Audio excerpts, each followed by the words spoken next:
Hello and welcome to GK power up. आप सबका स्वागत है फिर से एक और नए वीडियो में। इस वीडियो में हम बात करेंगे पार्ट नंबर 6 CSIR रिक्रूटमेंट, जिसके डेट्स अभी ओपन हो चुके हैं। हमारे एग्जाम का शेड्यूल कुछ ही दिनों बाद है। तो ये करंट अफेयर्स जो हमारा पेपर 2 होने वाला है, बहुत ही इंपॉर्टेंट वीडियो उस नजरिए से होने वाली है। ठीक है। Polity, history, science, award, sports, economics, important days, government schemes, India का फर्स्ट क्या है, ऑल इन वन वीडियो हम देखने वाले हैं। तो शुरू करते हैं हम इस वीडियो के सेक्शन में। तो सबसे पहला अगर मैं बात करूं एमसीक्यूज हमारे इस लेक्चर सीरीज की, तो पहला क्वेश्चन है आपके सामने। Recently who among the following has been authored the book title. ठीक है, ऑथर का नाम बताना है आपको, जिनकी बुक है the great conciliator the Lal Bahadur Shastri and the transformation of India. ठीक है, आपको ये जो शख्स दिख रहे हैं, ठीक है, इनका नाम आपको बताना है। तो ये प्रश्न जैसे ये जो बुक्स के हैं, ऑथर्स के हैं, ये सब भी आपको पूछते हैं। ठीक है, तो I repeat the question, who among the following has authored the book title the great conciliator Lal Bahadur Shastri the transformation of India. Right. तो यहाँ पे आपके सामने जो आंसर है, ठीक है, ये जो बुक है ये किसकी है, संजीव चोपड़ा। ठीक है, तो इनका सही उत्तर है संजीव चोपड़ा। राइट। लॉन्च, ये ऑथर का नाम है संजीव चोपड़ा जो आपको दिख रहे हैं, और ये शख्स जो है आरिफ मोहम्मद। ठीक है, बिहार के गवर्नर है। तो याद रखिए, एक प्रश्न से हमारे दो प्रश्न यहाँ पे हल हो जाएंगे। चलिए आगे बढ़ते हैं। बांदीपुर टाइगर रिजर्व ये कहाँ पे लोकेटेड है। ठीक है, बांदीपुर टाइगर रिजर्व ये कहाँ पे लोकेटेड है, कौन से स्टेट में है, ये आपको सही उत्तर बताना है। आई repeat the question, Bandipur tiger reserve located in which state. Right. तो इसका सही उत्तर होने वाला है आपका कर्नाटका। राइट, कर्नाटका में बांदीपुर टाइगर रिजर्व यहाँ पे लोकेटेड है। राइट, तो ये याद रखिए, थोड़ा सा अजब नाम है। हो सकता है आप साउथ इंडिया की तरफ आंसर टिक कर देंगे, लेकिन याद रखिए ये कर्नाटका में है। ठीक है, अगर हम देखें नेक्स्ट क्वेश्चन, तो ये स्कीम के ऊपर बेस्ड है। ठीक है, यहाँ पे which of the following state has launched India's first ever scheme to distribute sanna biyyam. ठीक है, सन्ना बियाम मतलब फाइन वैरायटी ऑफ राइस, कौन सा स्टेट डिस्ट्रीब्यूट करने वाला है। तो उसका उत्तर सही है तेलंगाना। आपको ये जो शख्स दिख रहे हैं, ये है तेलंगाना के चीफ मिनिस्टर, जिनका नाम है रेवंत रेड्डी। चलिए आगे बढ़ते हैं। हाल ही में रिजर्व बैंक ऑफ इंडिया ने यहाँ पे अपनी एस्टेब्लिशमेंट की कौन सी वर्षगांठ मनाई है। ठीक है, तो उसका सही उत्तर है 90। ठीक है, इन्होंने अपना 19th एनिवर्सरी मनाया है, मतलब रिजर्व बैंक ऑफ इंडिया को एस्टेब्लिश्ड होते हुए पूरे साल कितने हुए, 90 साल। चलिए थोड़ी सी अगर हम फैक्ट्स की बात करें, तो रिजर्व बैंक के सबसे पहले जो गवर्नर है, ठीक है, फर्स्ट गवर्नर ऑफ आरबीआई, वो थे sir Osborne Smith. First Indian governor की मैं बात करूं तो वो थे सीडी देशमुख। ठीक है, रिजर्व बैंक ऑफ इंडिया किसके रिकमेंडेशन पे स्टैब्लिश हुआ है, तो वो है हिल्टन यंग कमीशन, जिसके द्वारा रिजर्व बैंक ऑफ इंडिया यहाँ पे स्टैब्लिश हुआ है। ठीक है, अब रिजर्व बैंक ऑफ इंडिया का एक्ट कभी कभी पूछ लेते हैं कि कब पास किया गया था, वो था 1934।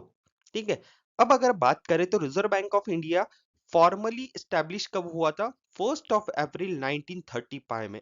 ठीक है, 1935 1 अप्रैल। और ये बहुत इंपॉर्टेंट है कि 1949 में जो यहाँ पे रिजर्व बैंक ऑफ इंडिया, ये नेशनलाइज बैंक इन्होंने किया था। ठीक है, हाँ ये इंपॉर्टेंट है। चलिए आगे बढ़ते हैं हम अपने नेक्स्ट प्रश्न की ओर। When is every year world health day is celebrated. World health day हम हर साल कब मनाते हैं, तो डेज की कैटेगरी में इंपॉर्टेंट एक प्रश्न बनता है। तो इसका सही उत्तर है 7 अप्रैल को हम हर साल यहाँ पे वर्ल्ड हेल्थ डे सेलिब्रेट करते हैं। राइट, तो इतना इंपॉर्टेंट है। चलिए वेन इज, अगेन मैं ये रिपीट कर रहा हूँ, प्रश्न बहुत ही इंपॉर्टेंट है। पंचायत राज डे हम हर साल 24 अप्रैल को मनाते हैं। चलिए आगे अगर बढ़ते हैं दोस्तों, तो सबसे पहले अगर बात करें, इस सेशन के फ्री पीडीएफ आपको चाहिए तो हमारे चैनल को सब्सक्राइब कीजिए। टेलीग्राम चैनल की जो लिंक है मैंने डिस्क्रिप्शन बॉक्स में दे रखी है, उसे क्लिक कीजिए। अब अगर आपके पास दूसरा एग्जामिनेशन भी हो, आईबीपीएस के जो बैंकिंग एग्जाम हो, चाहे एसएससी के हो, या अभी बैंक ऑफ बड़ौदा का जो ऑफिस असिस्टेंट का यहाँ पे रिक्रूटमेंट आया है, तो उससे रिलेटेड जितने भी करंट अफेयर्स है, उसके सारे पेड पीडीएफ्स प्लस मेरे खुद के करंट अफेयर्स के सेशन हम इस यूट्यूब चैनल और टेलीग्राम चैनल पे प्रोवाइड करने वाले हैं, तो please do not forget to subscribe to our YouTube channel and join to our Telegram channel. Right, चलिए आगे बढ़ते हैं। विच स्टेट लॉन्च मन मित्र इनिशिएटिव? ठीक है, तो आपको यहाँ पे फोटो में ही दिख रहा होगा कि आंध्र प्रदेश ने मन मित्र, ठीक है, मैन मित्र जो इनिशिएटिव लाया है for what, for public service.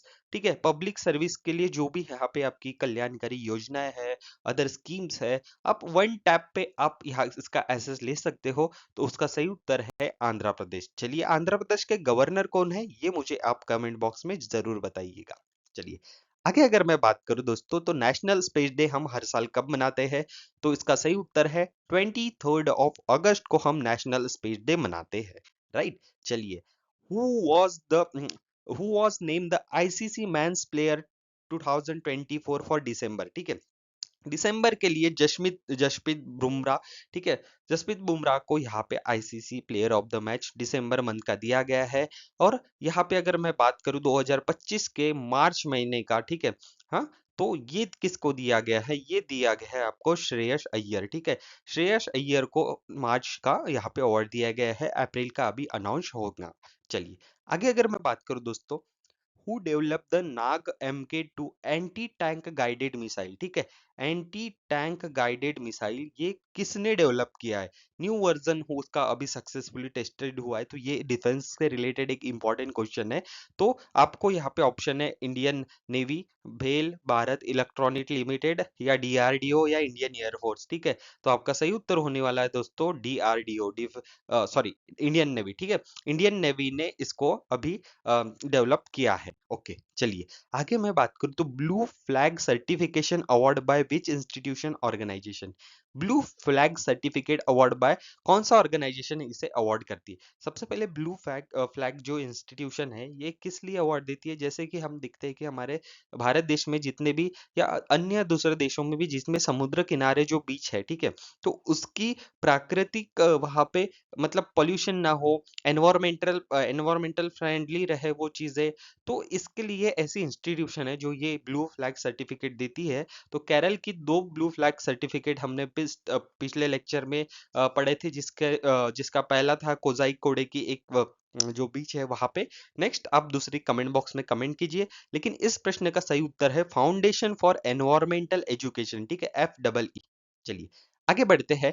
अब ये बहुत ही इंपॉर्टेंट है दोस्तों, एक बार फिर से ऐसे प्रश्न हमें CSIR रिक्रूटमेंट के प्रीवियस ईयर क्वेश्चन पेपर में मिलने दिखते हैं, जहां से अगर मैं बोलूं तो रेड क्लिफ लाइन ये कौन से दो देशों के बीच में पाई जाती है? ठीक है, तो इंडिया और पाकिस्तान के बीच में रेड क्लिफ लाइन ये हमें देखने को मिलती है। अगर मैं नेक्स्ट बात करूं तो मैकमोहन लाइन, ठीक है, बिटवीन इंडिया एंड चाइना। ठीक है, इंडिया एंड चाइना। अगर मैं डुरान लाइन की बात करूं तो पाकिस्तान और अफगानिस्तान के बीच में ये लाइन पाई जाती है। इंडिया और चाइना के बीच में McMahon line 49 parallel line India, sorry, USA and Canada. ये अगर आप इतना नहीं याद रखोगे तो चलेगा, लेकिन ऊपर के तीन आपको याद होना जरूरी है क्योंकि प्रश्न हमेशा यही से पूछे जाते हैं। लेकिन हम आगे और बात कर लेते हैं। Oder Neisse line between Germany and Poland, between France and Germany, Maginot line, Hindenburg line between Germany and Poland, South Korea and North Korea 38 parallel line, 49 parallel line है US and Canada. Again Radcliffe McMahon Durand line याद रखिए। भारत और पाकिस्तान के बीच में red Cliff line याद रखिए कि भारत और पाकिस्तान में खतरा चल रहा है, और खतरे के सिंबल को हम किससे दर्शाते हैं? रेड, रेड क्रॉस से। तो रेड क्लिफ लाइन याद रखिए। McMahon line India and China, China के मोहन भैया है, तो इंडिया से जो गए थे, इंडिया में एक भैया, इंडिया से चाइना में एक भैया गए जिनका नाम है मोहन। ठीक है, तो मोहन याद रखिए। ठीक है, मोहन नाम याद रखिए, मैकमोहन। उनके बाद जो है ड्यूरान लाइन, ये इंडिया, सॉरी, पाकिस्तान और अफगानिस्तान। चलिए आगे बढ़ते हैं। रिवर्स भी पूछते हैं कभी कभी कि हमारे देश में जो नॉर्थ फ्लोइंग रिवर है, साउथ फ्लोइंग रिवर है, ठीक है, उसके बाद ईस्ट है, उसके बाद वेस्ट है, तो इधर कौन से रिवर्स फ्लो होते हैं? चलिए, तो अगर हम बात करते हैं तो ईस्ट फ्लोइंग रिवर्स, ये वाले रीजन में अगर बात करें हम ईस्ट फ्लोइंग रिवर्स में, तो ये जो इंपॉर्टेंट रिवर्स है यहाँ पे आप देखोगे कि Ganga river, Yamuna river, Brahmaputra river. तो गंगा, यमुना एंड ब्रह्मपुत्र, GYB, एक निमोनिक से याद रखिए। वेस्ट फ्लोइंग रिवर, ठीक है, तो अगर मैं बात करूं तो इंडस रिवर, ये वाला जो पार्ट हो गया यहाँ पे, Indus river, Jhelum river, Beas, Sutlej, ठीक है, IJBS, ठीक है। उसके बाद पेनिनसुलर मतलब तीनों तरफ से पानी से घिरा हुआ हमारा क्षेत्र। तो ईस्ट के तरफ देखिए महानदी, कृष्णा, गोदावरी, उसके बाद कावेरी नदी, ठीक है, Kaveri, Godavari, Krishna and Mahanadi. Then again west side की अगर बात करें तो वेस्ट में Narmada, Tapi, Saraswati, Mahi. Again I repeat, Ganga, Yamuna, Brahmaputra नदी वो इस साइड में फ्लो करते हैं। वेस्ट साइड में Indus, Jhelum, Beas, Sutlej and peninsular river मतलब तीन साइड से भारत जो पानी में घिरा हुआ क्षेत्र है उस साइड अगर देखें तो Mahanadi, Krishna, Godavari, Kaveri and Narmada, Tapi and Sharavati and Mahi नदी। ओके, आगे बात करूं तो इंपॉर्टेंस हेडक्वार्टर्स, ये बहुत ही इंपॉर्टेंट क्वेश्चन है, ये एक ना एक क्वेश्चन तो यहाँ से बनता ही जरूरी है। देखिए ब्रिक्स का हेडक्वार्टर है Shanghai, China. Asian development bank जो मनीला में है। एशियन जो कंट्रीज है उसका हेडक्वार्टर है जकार्ता। UNDP New York. नाटो का है ब्रुसेल्स, ठीक है। World Trade Organization Geneva. OPEC का है वेना। यूनाइटेड नेशंस यूनिसेफ जो है उसका न्यूयॉर्क। फूड जो यहाँ पे फूड से रिलेटेड ऑर्गेनाइजेशन है, ठीक है, वो है Rome, Italy. International Monetary Fund Washington DC. UNESCO का जो है यहाँ पे पेरिस। और वर्ल्ड हेल्थ ऑर्गेनाइजेशन का है जेनेवा। तो ये प्रश्न जो है आपके CSIR और बैंक ऑफ बड़ौदा की जो असिस्टेंट की रिक्रूटमेंट आई है उसके लिए भी बहुत ही इंपॉर्टेंट है। अब एक बार फिर से गवर्नमेंट ऑफिशियल ऑफ इंडिया, मतलब यहाँ पे हम सारे जो कैटेगरीज है वो कवर करते जाएंगे। देखिए प्रेसिडेंट ऑफ इंडिया हमारे देश के Draupadi Murmu ji. Vice president Jagdeep Dhankhar sir. Prime minister as you all know Narendra Modi ji. Chief justice of India अब यहाँ पे चेंज होने वाले हैं लेकिन करंट अभी है संजीव खन्ना। तो अभी जो प्रेसिडेंट ऑफ इंडिया ने newly chief justice of India को अपॉइंटमेंट किया है जिनका कार्यकाल कुछ ही महीनों में यहाँ पे वो अपना कार्यकाल लेने वाले हैं और संजीव खन्ना यहाँ पे रिटायर्ड होने वाले हैं। तो आप मुझे कमेंट बॉक्स में बताइए कि जो नए CGI बनने वाले हमारे देश में उनका नाम क्या है। लोकसभा के स्पीकर है Om Birla. Home minister Amit Shah. Defence minister Rajnath Singh. Finance minister Nirmala Sitharaman ma'am. तो ऐसे कुछ अपॉइंटमेंट्स है, ये आप पॉज करके एक बार पढ़ लीजिए। चलिए आगे करते हैं कि ये national park important national park है। चलिए आगे देखते हैं। Largest national park of India Hemis national park Jammu Kashmir में। Smallest national park of India South Button Island Andaman and Nicobar में। Largest wild life sanctuary Rann of Kutch Gujarat में है। उसके बाद smallest wild life sanctuary Bor tiger reserve Maharashtra. First यहाँ पे मरीन पार्क जो है national park, marine national park वो है Kutch of Gujarat, sorry, Kutch, gulf of Kutch national park, ठीक है। उसके बाद अगर बात करूं तो प्रेसिडेंट रूल मैं बताना चाहता हूं आपको, ये कब कौन से आर्टिकल के तहत लगता है, इतना ही पूछते। तो आर्टिकल 356 याद रखिए जो प्रेसिडेंट रूल अभी मणिपुर में लगा है। चलिए आगे बढ़ते हैं। इसका सही उत्तर हम देखने की कोशिश करेंगे। क्वेश्चन है हमारा, where is the NTPC green hydrogen hub is being set up, ठीक है। इंपॉर्टेंट क्वेश्चन है। तो इसका सही उत्तर आप सभी को देना है, ठीक है। इसका सही उत्तर अगर मैं बताऊं आपको तो ये राइट आंसर है इसका आंध्र प्रदेश, ठीक है। आंध्र प्रदेश के कौन से जिले में है, ठीक है, ये जरूर बताइए, ठीक है। तो ये विशाखापट्टनम में है ग्रीन हाइड्रोजन हब, ठीक है। अम, यहाँ पे मैं आपको क्लियरेंस दे दूं। NTPC green hydrogen hub is setup in which city, ठीक है। ये प्रश्न सही होना चाहिए। तो इसका सही है विशाखापट्टनम इन आंध्र प्रदेश, ठीक है। तो ये जो है ऑप्शन नंबर C, ठीक है, ये यहाँ पे सही उत्तर होने वाला है इसका। चलिए आगे बढ़ते हैं। फर्स्ट प्रवासी भारतीय दिवस सेलिब्रेटेड इन विच ईयर, ठीक है। हम 9 जनवरी को हर साल प्रवासी भारतीय दिवस मनाते हैं। ये मनाते हैं हम 2000, सबसे पहला पूछा है तो सबसे पहला जो इसका उत्तर रहने वाला है 2003, ठीक है। 2003 साल से हम यहाँ पे 9 जनवरी को हर साल प्रवासी भारतीय दिवस मनाते हैं। And why do we celebrated Pravasi Bharatiya दिवस, ये आपको इसका उत्तर आना जरूरी है, ठीक है। उस दिन क्या होते हैं कि ओवरसीज कम्युनिटी, ठीक है, की डेवलपमेंट ऑफ इंडिया, मतलब ओवरसीज कम्युनिटी ने जो हमारे देश के लिए यहाँ पे योगदान दिया है उनके उपलक्ष्य में हम प्रवासी भारतीय दिवस मनाते हैं। लेकिन ऐसा माना भी जाता है कि महात्मा गांधी जी उस दिन साउथ अफ्रीका से हमारे देश को लौटे थे।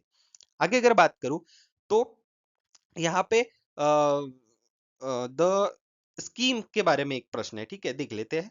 The Mahatma Gandhi national rural employment guarantee act government of India comes under which flagship ministry?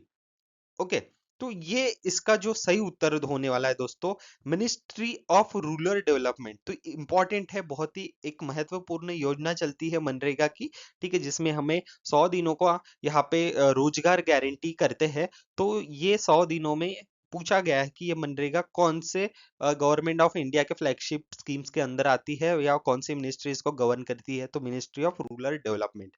चलिए एक बार फिर से हम ये देख लेते हैं, ये बहुत सारा इंपॉर्टेंट क्वेश्चन है, रिपीट हुआ है सीएसआईआर की एग्जामिनेशन में। तो यहाँ पे देखते हैं कि आयरन की कमी से एनीमिया होता है, ठीक है। तो एनीमिया याद रखिए, आयोडीन की कमी से होता है गॉइटियर, कैल्शियम की कमी से होता है bone and tooth decay, vitamin D से होता है रिकेट्स, विटामिन सी से होता है स्कर्वी, विटामिन बी 1 से होता है यहाँ पे बेरीबेरी, विटामिन 1 ए इससे होता है लॉस ऑफ विजन, ठीक है। तो इतना याद रखिए, ये इंपॉर्टेंट क्वेश्चन है, ठीक है। तो यहाँ पे इतना हमने समझ लिया। चलिए आगे बढ़ते हैं कि यहाँ पे which is considered the largest dam in India based on his Heights, ठीक है। तो यहाँ पे सबसे ऊंचा डैम कौन सा कंसिडर किया जाता है बेस्ड ऑन हिज हाइट्स, ठीक है। तो विच of the largest dam in India based on his height. तो ये इंपॉर्टेंट क्वेश्चन है, ये भी याद रखिए, ऐसे क्वेश्चन पूछे जा रहे हैं सीएसआईआर की एग्जामिनेशन में। तो इसका सही उत्तर होने वाला है दोस्तों तहरी डैम, ठीक है।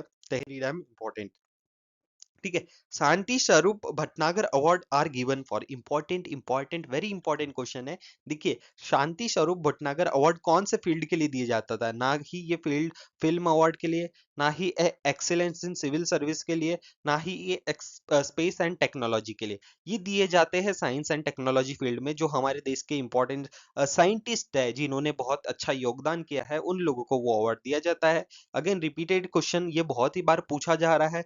तो वर्ल्ड एनवायरनमेंट डे हम कब मनाते हैं, 5 जून को। चलिए आगे बढ़ते हैं, ठीक है। अब देखिए which institute won Nobel peace prize, Nobel prize के ऊपर काफी मतलब रिपीटेडली वो क्वेश्चन पूछ रहे हैं। तो नोबेल प्राइज की हम बात करें तो ये अल्फ्रेड नोबेल के उपलक्ष्य के तौर से इनके उन्होंने जो डायनामाइट का आविष्कार किया था, और एक काफी स्टोरी है। तो याद रखिए कि साइंटिस्ट कौन है, अल्फ्रेड नोबेल, जिनके नाम से ये प्राइज दिया गया है।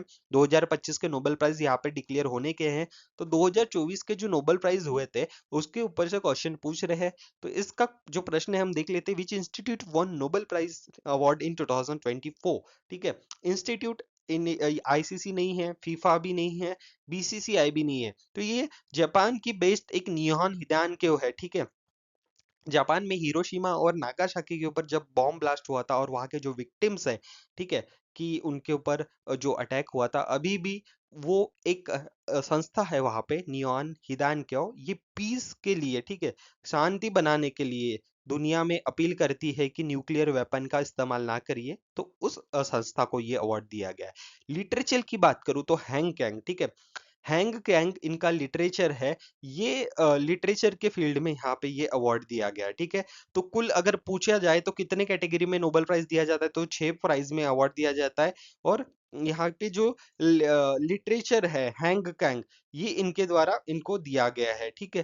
अवार्ड फिजिक्स के फील्ड में देखिए, हॉपफील्ड और हिंटन, न्यूटन कहाँ पे बैठे थे, एक फील्ड में, तो इससे याद करिए, एक निमोनिक्स, केमिस्ट्री में बीकर हैसाबिस जंपर, उसके बाद medicine V Ambros G Ruvkun, and economics में एस मोग्ल्यू एंड जॉनसन। इन पर्सनालिटी को यहाँ पे नोबेल प्राइज दिया गया है। बायोस्फीयर रिजर्व ऑफ इंडिया बहुत ही इंपॉर्टेंट है। तो इस स्लाइड को बस पॉज करके आप देख लीजिए एक तरफा कि कहाँ पे कौन से यहाँ पे बायोस्फीयर रिजर्व है।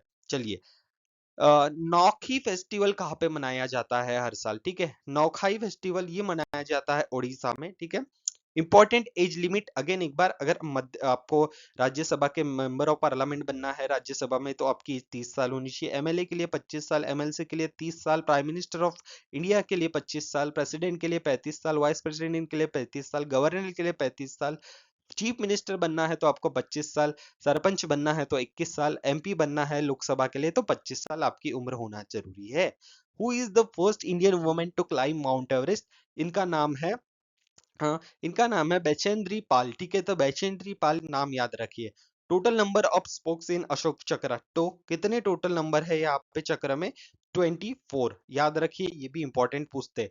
इसको बस आप एक बार पॉज कर लीजिए। अगर मैं आपको बताऊं कि इंपॉर्टेंट कौन से है, तो ब्लू रिवॉल्यूशन, ठीक है, एक इंपॉर्टेंट आपको है। इसके बाद अगर ग्रीन रिवॉल्यूशन, ये पूछते हैं कि एग्रीकल्चर, एंड व्हाइट रिवॉल्यूशन, ये बेहद ही इंपॉर्टेंट है। बाकी एक बार अब पॉज करके देख लग सकते हैं कि सिल्वर रिवॉल्यूशन एग से रिलेटेड है, brown revolution fertiliser, red revolution meat tomato, ठीक है। लेकिन ये ग्रीन, व्हाइट एंड अगर ब्लू रिवॉल्यूशन ये बार बार पूछे जाते हैं। आगे अगर बात करूं तो right to education act India में फुल्ली फोर्स में कब आया था, तो राइट टू एजुकेशन जो एक्ट है ये यहाँ पे आया था फुल्ली फोर्स में October, sorry, right to education नहीं होना चाहिए यहाँ पे, राइट टू इंफॉर्मेशन एक्ट होना चाहिए, जो आया था फुल्ली फोर्स में अक्टूबर 2005 में। अगर राइट टू एजुकेशन की मैं बात करूं तो ये आया था 2009 में, ठीक है, 2005 2009 याद रखिए। इंपॉर्टेंट ये बहुत ही है। देखिए, हॉकी से रिलेटेड कौन से ट्रॉफीज है जो हमें प्रश्न पूछे जाते हैं, उसके बाद क्रिकेट, उसके बाद टेबल टेनिस, उसके साथ बास्केटबॉल, पोलो, बैडमिंटन, गोल्फ, इसके बाद ब्रीच, उसके बाद फुटबॉल। तो देखिए, गोल्फ में हमने एक कप केयर किया था, राइडर कप हो गया, ठीक है। तो ये जो कप से एक बार आप और लुक कीजिए। देखिए, क्रिकेट में Duleep trophy, Naidu trophy, Jhansi Rani trophy, Deodhar trophy, Ranji trophy championship, GD Birla trophy, Rohinton Birla trophy. Hockey में बात करें तो रंगस्वामी कप, ध्यानचंद कप, उसके बाद Guru Nanak championship club, lady Ratan Tata cup, Beighton club, Indira Gandhi golden club, Wellington club, Murugappa golden club, Scindia gold club, Nehru trophy, Maharaja Ranjit Singh gold club, Begum Rasul trophy, Aga Khan club. ठीक है, तो एक बार वीडियो पॉज करिए एंड प्लीज देखिए। उसके बाद आपको क्रिकेट, हॉकी एंड फुटबॉल की इंपॉर्टेंट यहाँ पे करना ही करना है। डुरान क्लब आपका है, अगेन डुरान क्लब और डुरान लाइन, याद रखिए कौन से दो कंट्री के बीच में आते हैं। ठीक है, मुझे कमेंट बॉक्स में फिर से आप एक बार बता दीजिए कि ये जो ड्यूरैंड लाइन है ये कौन से दो कंट्रीज के बीच में आती है। तो कमेंट बॉक्स में कमेंट जरूर कीजिए इसका आंसर मुझे, ठीक है। I will be waiting for your answers. Rovers club हो गया फुटबॉल से, DCM trophy, BC Roy trophy championship, Santosh trophy, IFA shield, ठीक है, सुब्रता राव मुखर्जी क्लब। ये सब चीजें इंपॉर्टेंट है, एक बार पॉज करके प्लीज इसको रिवाइज कीजिए।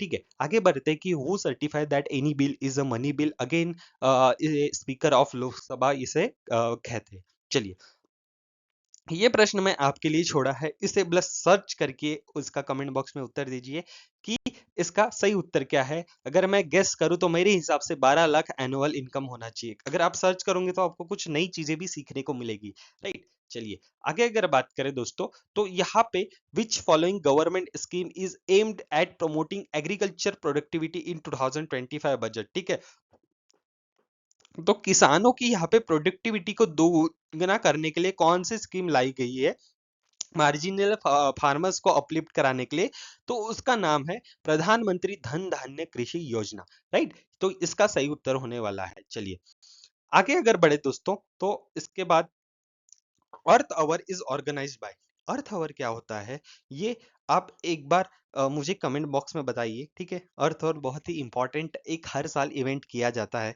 लेकिन ये पूछा गया है कि अर्थ, जिसमें हम कुछ समय के लिए पूरी दुनिया या इस जिस स्पेसिफिक एरिया में वो मनाया जाता है, कंट्री में मनाया जाता है, तो उस कंट्री की लाइट कुछ समय के लिए बंद की जाती है। बहुत ही इम्पोर्टेंट और अजूबा बोल सकते हो आप कंसेप्ट है, तो थोड़ा सर्च कीजिए ताकि आपको भी एक इंफॉर्मेशन आए, ठीक है। तो ये कौन ऑर्गेनाइज करता है, ठीक है। तो ये बहुत ही इंपॉर्टेंट क्वेश्चन है। इसका सही उत्तर हम यहाँ पे एक बार देख लेंगे। तो अर्थ और इज ऑर्गेनाइज्ड बाय, सॉरी, ठीक, सॉरी सॉरी, ठीक है। तो इसका सही उत्तर हम देखते हैं कि ये है अर्थ आवर फाउंडेशन, ठीक है। तो अर्थ आवर बहुत ही इंपॉर्टेंट कंसेप्ट है, ठीक है। तो दोस्तों, अगर आपको ये वीडियो अच्छी लगती है तो प्लीज इस वीडियो को लाइक कीजिए, और आने वाली जो आपकी एग्जाम है, आपको जो यहाँ पे उसका टाइम टेबल मिल गया है, सॉरी सॉरी, इसका जो आंसर है दोस्तों, ये वर्ल्ड वाइल्ड लाइफ फंड है, ठीक है। वर्ल्ड वाइल्ड लाइफ फंड है अर्थ आवर ऑर्गेनाइज बाय, तो right answer is world wild life fund, ठीक है। तो आशा करता हूँ ये वीडियो आपको पसंद आया है। इस लेक्चर की फ्री पीडीएफ के लिए चैनल को सब्सक्राइब जरूर कीजिए, टेलीग्राम चैनल को ज्वाइन होना मत भूलिए, जिसकी लिंक मैंने डिस्क्रिप्शन बॉक्स में दे रखी है। आने वाली आपकी एग्जाम के लिए मैं आपको बेस्ट ऑफ लक बोलना चाहता हूँ। लेकिन एक नेक्स्ट एग्जामिनेशन भी आया है जिसका मैंने मेरे डिस्क्रिप्शन बॉक्स पे लिंक देख रखी है कि बैंक ऑफ बड़ौदा का जो असिस्टेंट का एग्जामिनेशन आया उसके लिए फॉर्म कब से कब तक फिलअप करना है, क्या एलिजिबिलिटी है, एंड उसकी जो करंट अफेयर्स है, current affair, general awareness and banking affairs की जितनी भी वीडियोस है हम अपने चैनल पे कवर करने वाले हैं। तो आप प्लीज इस चैनल को सब्सक्राइब जरूर कीजिए एंड अपने दोस्तों तक भी शेयर कीजिए ऐसे वीडियो। मिलते हैं नेक्स्ट वीडियो में, तब तक के लिए ध्यान रखिए अपना, एंड आई होप कि आपकी पढ़ाई बहुत अच्छे से चल रही होंगी। Thank you and thank you again.